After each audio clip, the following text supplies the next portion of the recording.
Brought to you by TechnoSpark 20 series smartphones.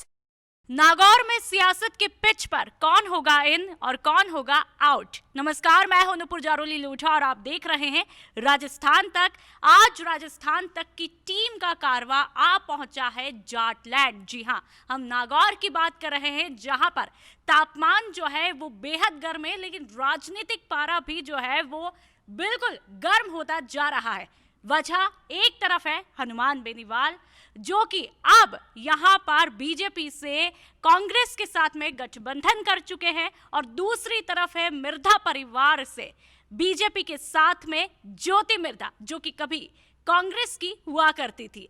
ऐसे में नागौर में जाट होंगे किसके साथ? आज इसी पर चर्चा करने के लिए हमारे साथ में सीधा नागौर से संवाददाता हनीफ हमारे साथ में मौजूद हो चुके हैं। सीधा उनके साथ में रूबरू हो रहे हैं, क्योंकि नागौर पर उनकी पैनी नजर रहती है कि आखिरकार नागौर में क्या कुछ चल रहा है, नागौर में किसका पलड़ा भारी होगा, इस बार बेनीवाल या फिर ज्योति मिर्धा, खुद इन्हीं से समझते हैं। हनीफ जी, क्या लगता है नागौर में क्या चल रहा है? देखिए, नागौर में चुनाव अलग तरीके का चल रहा है, रोचक चुनाव है। नागौर में मुद्दों की बात कम हो रही है और आपस में आरोप प्रत्यारोप और ज़बानी जंग ज़्यादा देखी जा रही है। हनुमान बेनीवाल से जब बात करते हैं या उनके जो चुनावी सभाओं को सुनते हैं, तो निश्चित तौर पर मुद्दों की बात कम की जाती है। वो या तो मिर्धा परिवार को टारगेट करते हैं, या फिर वो रिछपाल मिर्धा को टारगेट करते हैं, या फिर ज्योति मिर्धा को टारगेट करते हैं।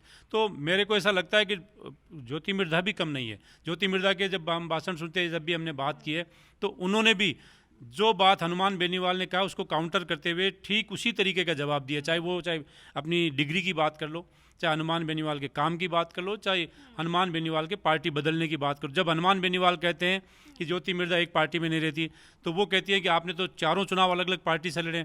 हनुमान बेनीवाल पहला चुनाव निर्दलीय लड़े, जीत गए, फिर उन्होंने बीजेपी से लड़ा, जीत गए, फिर उन्होंने आरएलपी से लड़ा, जीत गए, फिर दोबारा गठबंधन करके चुनाव जीत गए, अब फिर से एक बार फिर कांग्रेस के साथ आ गए।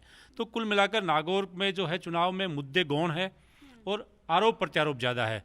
नागौर क्योंकि जाटलैंड है, इसलिए यहाँ पर जो चुनाव है वो केवल और केवल जाटों के मूवमेंट पर डिपेंड कर रहा है। अगर नागौर का जाट 50% से अधिक किसी भी कैंडिडेट के पक्ष में हो गया, वो चुनाव यहाँ से जीत जाएगा।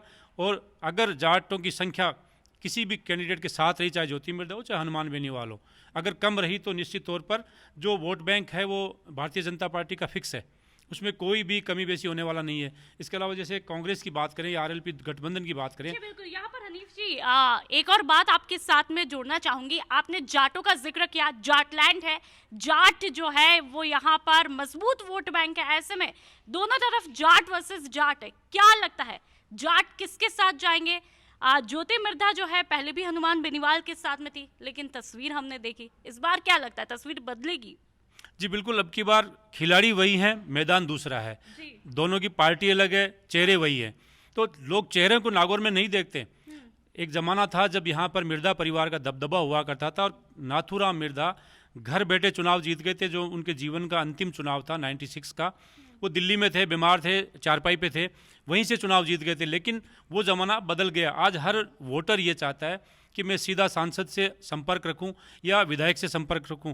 तो इस मामले में कहीं ना कहीं हनुमान बेनीवाल थोड़ा आगे हैं, क्योंकि उनका यहाँ पर आना जाना ज़्यादा है। और छोटा सा भी कोई अगर मुद्दा हो गया किसी भी कास्ट के साथ, तो हनुमान बेनीवाल ज़मीन पर आकर बैठ जाते हैं और आम लोगों की तरह बातचीत करते हैं, आम लोगों के साथ बैठ जाते हैं। वही ज्योति मिर्धा निश्चित तौर पर मिर्धा परिवार की वारिस है, लेकिन उन्हें हवाई नेता ज़्यादा माना जाता है, क्योंकि वो नोएडा में रहती है, यहाँ पर रहती कम है। हालांकि उन्होंने विधानसभा चुनाव से पहले यहाँ पर अपना खुद का मकान लिया है, वो रहने लगी है, और वो ये दावा कर रही है कि अब वो यहीं पर रहेगी। देखते हैं कि चुनाव के बाद वो कितनी यहाँ नज़र आती है। लेकिन जो चुनाव नागौर का है, उसमें ज्योति मिर्धा जो वादे कर रही है जनता से, उसमें उन वादों में ये है कि वो जिस तरीके से कांग्रेस में वो सांसद रही थी, अपने MP लैंड से उन्होंने हर पंचायत में पैसा दिया था, बनिस्बत हनुमान बेनीवाल के। हनुमान बेनीवाल की बहुत सी ऐसी पंचायतें जहाँ वो पहुँचे ही नहीं, वो एक इनका माइनस पॉइंट है। प्लस ज्योति मिर्धा के पास कहने के लिए ये है कि मैं हर पंचायत में गई हूँ, चाहे कम पैसे दिए हो चाहे ज़्यादा दिए, उसने पैसे दिए। तो हनुमान बेनीवाल ये चाह रहे हैं कि मैं आज भी आम जनता से जुड़ा रहूँ। आज भी हमने उनसे बात की थी, तो उन्होंने ये कहा कि ग्राउंड लेवल पर मैं आज भी जनता के साथ, जनता मेरे साथ है। और जाटों के बारे में वो दावा कर रहे हैं, वो कह रहे हैं 70% जाट मेरे साथ है, उधर ज्योति मिर्धा कह रही है कि 60% मेरे साथ है।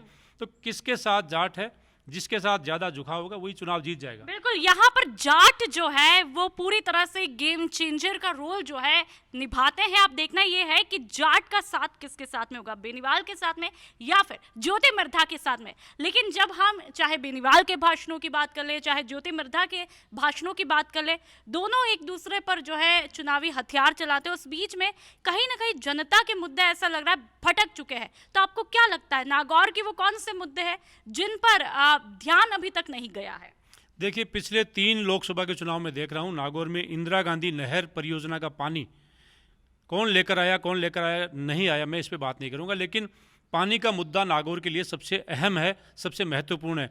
लेकिन ज्योति मिर्धा ने जब पहला चुनाव लड़ा था 2009 का, तब मैं उनके साथ था, मैंने देखा था कि वो पानी के मुद्दे पे चुनाव जीती थी कि इंदिरा गांधी नहर का पानी मैं लेकर आऊँगी, और उन्होंने दावा भी किया कि पानी मैं लेकर आई हूँ। लेकिन जो कांग्रेस के पूर्व विधायक हैं चेतन डूडी, उनके पिताजी थे स्वर्गीय रूपाराम डूडी, वो इन पर आरोप लगाते थे कि इन्होंने मेरी फाइल पे साइन नहीं किया और उन्होंने इंदिरा गांधी नहर के पानी का डैम डीडवाना में बनाने से रोक दिया। इस तरह के कई आरोप लगे। फिर यूनुस खान यहाँ पर मंत्री हुए। यूनुस खान ने दावा किया कि मैं वसुंधरा जी को कहकर मैं इंदिरा गांधी नहर का पानी लेकर आया हूँ।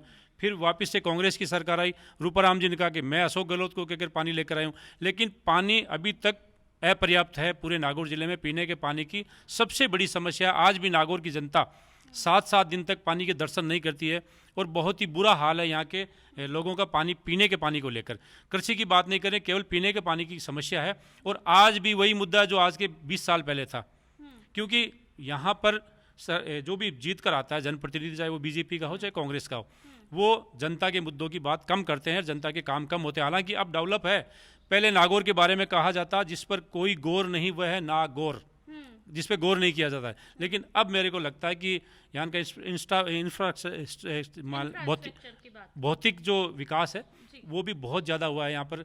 आप जैसे चाहे कुचामन चले जाओ, चाहे डीडवाना चले जाओ, चाहे लाडनू, मकराना, कहीं भी चले जाओ, आज भौतिक विकास की दृष्टि से नागौर आगे निकल चुका है। नागौर का जब पहले हम नागौर जाते थे जिला हेडक्वार्टर पर, तो ऐसा लगता था किसी तहसील में आए। लेकिन आज बात दूसरी है। विकास हुआ है, समय के साथ विकास सबका होता ही है, लेकिन नेताओं की तरफ से यहाँ पे विकास कम हुआ है। अब इसमें किसी पे मैं आरोप नहीं लगाऊंगा, किसी पार्टी पे नहीं लगाऊंगा। लेकिन अगर जिस तरीके की राजनीति नागौर की रही है, चाहे वो पंचायत राज की शुरुआत की यहाँ से हुई। हनीफ जी, आपने विकास की बात कही है, विकास का यहाँ पर जो है मुद्दा अधूरा रहा है और पानी मुख्य समस्या है। लेकिन अब देखना है 4 जून को कौन किसको पानी पिलाएगा चुनाव के अंतर्गत। चलिए, आपने इस बीच यूनुस खान का भी जिक्र कर लिया, इस पर भी समझना चाहेंगे यूनुस खान का यहाँ पर कितना इम्पैक्ट है। ऐसा बीच में कहा जा रहा था भाई यूनुस खान का जिसको साथ मिलेगा उनका पलड़ा भारी रहेगा, क्योंकि जाटों के बाद मुस्लिम वोटर्स भी यहाँ पर बहुत ज्यादा अपना प्रभाव रखते हैं। जी बिल्कुल, देखिए नागौर लोकसभा क्षेत्र में 3 लाख के करीब मुस्लिम मतदाता है और यूनुस खान यहाँ से नागौर की डीडवाना सीट है, जो विधानसभा सीट है, वहाँ से 2 बार विधायक रहे, मंत्री रहे। और मंत्री भी जो पिछला कार्यकाल था वसुंधरा राजे का, उसमें वो नंबर 2 की पोजीशन पे थे। और उनके द्वारा पूरे नागौर जिले में सड़कों का जो जाल बिछाया गया था, इससे पहले हरेंद्र मिर्धा यहाँ पर जो पीडब्ल्यूडी मंत्री हुआ करते थे गहलोत सरकार में, उन्होंने भी बहुत अच्छी सड़कों का जाल बिछाया था।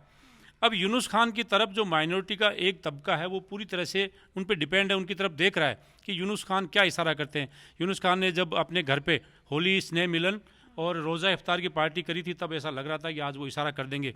और उसी दिन ज्योति मिर्धा ने डीडवाना में कार्यक्रम भी रखा था। उनका ये विचार था कि यूनुस खान को या तो मंच पे ले आएंगे या खुद यूनुस खान के पास चली जाएंगी। लेकिन हो सकता है कि उनकी पार्टी के शीर्ष नेतृत्व ने उनको इजाज़त नहीं दी हो और यूनुस खान से पार्टी ने बात नहीं करी, इस वजह से वो नहीं आए। लेकिन आज भी ये माना जा रहा है कि यूनुस खान जब इशारा कर देंगे, चाहे वो बीजेपी की तरफ करे या हनुमान की तरफ, निश्चित तौर पर पूरा का पूरा जो समीकरण है वो बिगड़ सकता है। क्यों, अगर बीजेपी की तरफ इशारा कर दिया तो हनुमान बेनीवाल की गणित बिगड़ सकती है, क्योंकि हनुमान बेनीवाल और कांग्रेस दोनों ही मुस्लिम वोटों पर आधारित है। उनको लग रहा है कि मुस्लिम वोट हमारे पास आएंगे। लेकिन भारतीय जनता पार्टी न जाने क्यों यूनुस खान को दरकिनार कर रही है। उसका खामियाजा विधानसभा के चुनाव में भी उठाना पड़ा था। 3 सीटें ऐसी थी जिसमें लाडनू, डीडवाना और नागौर, ये तीनों सीटें भारतीय जनता पार्टी जीत सकती थी अगर यूनुस खान को टिकट दे देते। टिकट नहीं दी, यूनुस खान खुद निर्दलीय जीत गए, लाडनू हार गई, नागौर हार गई, आपके परबसर हार गई। तो भारतीय जनता पार्टी की जो सोच है उसको मैं नहीं कह सकता किस सोच की तरफ बढ़ रही है, लेकिन निश्चित तौर पर यूनुस खान का भाजपा में नहीं होना भारतीय जनता पार्टी को नुकसान है। ठीक है, आपने नागौर की राजनीति को करीब से देखा है, तो इसके जरा दूसरे पहलू पे भी बात कर ले। पहले भाई हनुमान जी जो है वो बीजेपी के साथ में गठबंधन करते हैं, अब कांग्रेस के साथ में गठबंधन करते हैं। आप करीब से इस पूरे सिनेरियो को कैसे देखते हैं? क्योंकि एक वो दौर भी देखा जब हनुमान जी भर भर के गहलोत जी को भी खूब जमकर ताने मारते थे, पायलट जी को लेकर के कहीं थोड़ा बहुत सॉफ्ट कॉर्नर देखने को मिल जाता था। तो ऐसे में इस राजनीति को कैसे देखेंगे? देखिए, नागौर की जनता का एक तबका ये भी है जो हनुमान बेनीवाल को इस नज़र से देखता है कि मैंने जैसे आपको पहले बताया था, हनुमान बेनीवाल ने पहला चुनाव जब लड़ा था 98 का, तब वे निर्दलीय जीते थे। फिर 2008 में वो बीजेपी से जीत गए, फिर वसुंधरा से उनकी लड़ाई हो गई। फिर उन्होंने अगला चुनाव निर्दलीय लड़ा था, निर्दलीय वो जीत गए, नहीं माफ़ कीजिएगा, पहला चुनाव बीजेपी से हार गए थे, दूसरा चुनाव बीजेपी से जीत गए थे, तीसरा वो हार गए थे। उसके बाद लगातार वो चुनाव जीत रहे हैं, लेकिन उनकी पार्टियां अलग अलग रही है। बीजेपी के बाद निर्दलीय, फिर आरएलपी, फिर एनडीए से गठबंधन और फिर अब कांग्रेस से गठबंधन। तो जनता हनुमान बेनीवाल के बारे में ये कह रही है कि उनका गठबंधन कितने दिन चलेगा ये किसी को पता नहीं है। हनुमान बेनीवाल जानते हैं या फिर हनुमान बेनीवाल के जो बहुत ही करीबी वो जानते हैं कि अब गठबंधन कितना चलेगा। इस बात को लेकर कुछ लोग ये शंका में अभी भी हैं कि हनुमान बेनीवाल कब न जाने कब पलट जाए, उनके भरोसा नहीं है उनके मिजाज का, और इसी वजह से हनुमान बेनीवाल को नुकसान भी हुआ। आज मान लो रेवत राम डांगा है या जो पुखराज गर्ग है जो पूर्व विधायक और इनके प्रदेश अध्यक्ष थे, वो इनको छोड़कर चले गए। अब उनके जाने के बाद हनुमान बेनीवाल के जो बयान हैं उनके लिए जो दिए जा रहे हैं वो भी हास्यास्पद है।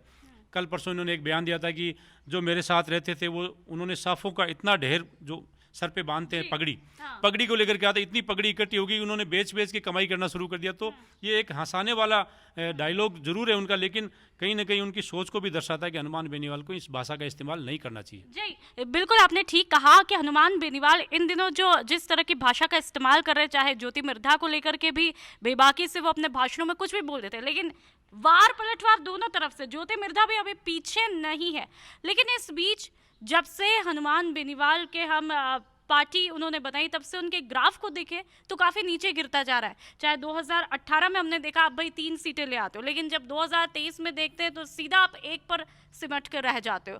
तो ऐसे में कहीं ना कहीं विश्वसनीयता भी, भाई आप कभी बीजेपी के साथ कभी कांग्रेस के साथ, आपकी पार्टी के कुछ अते पते ही नहीं है।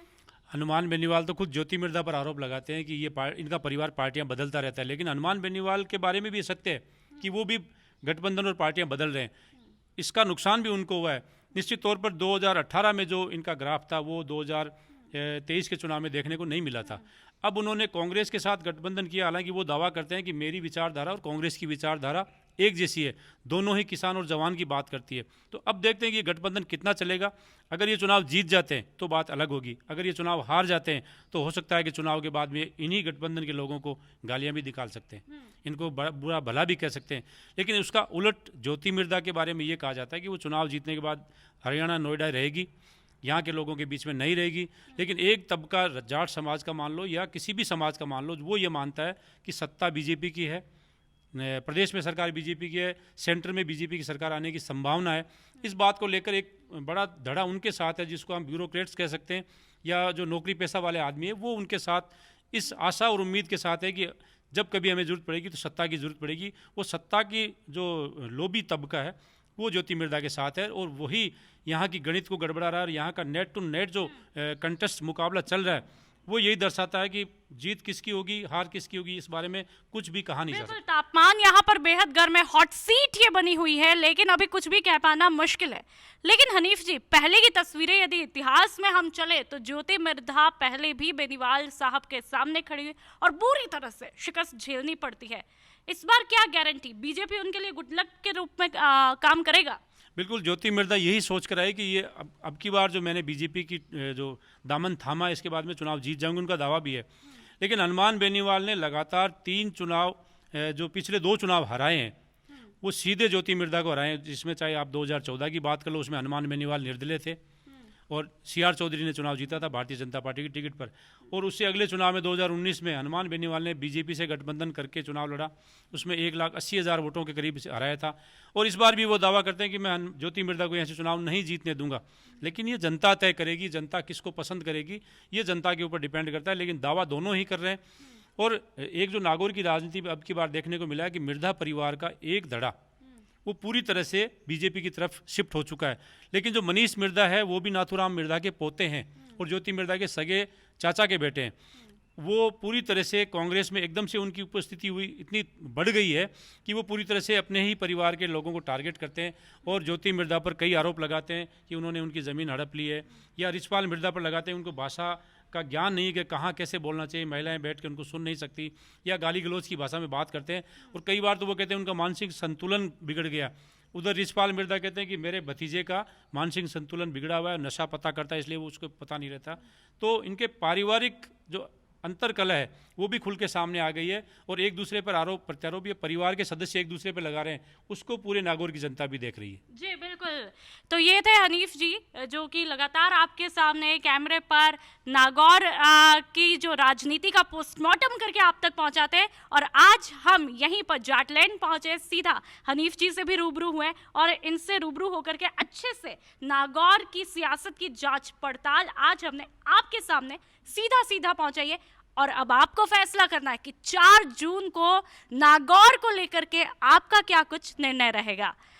कैमरा पर्सन निधि झा के साथ नुपुर जारोली लोढ़ा।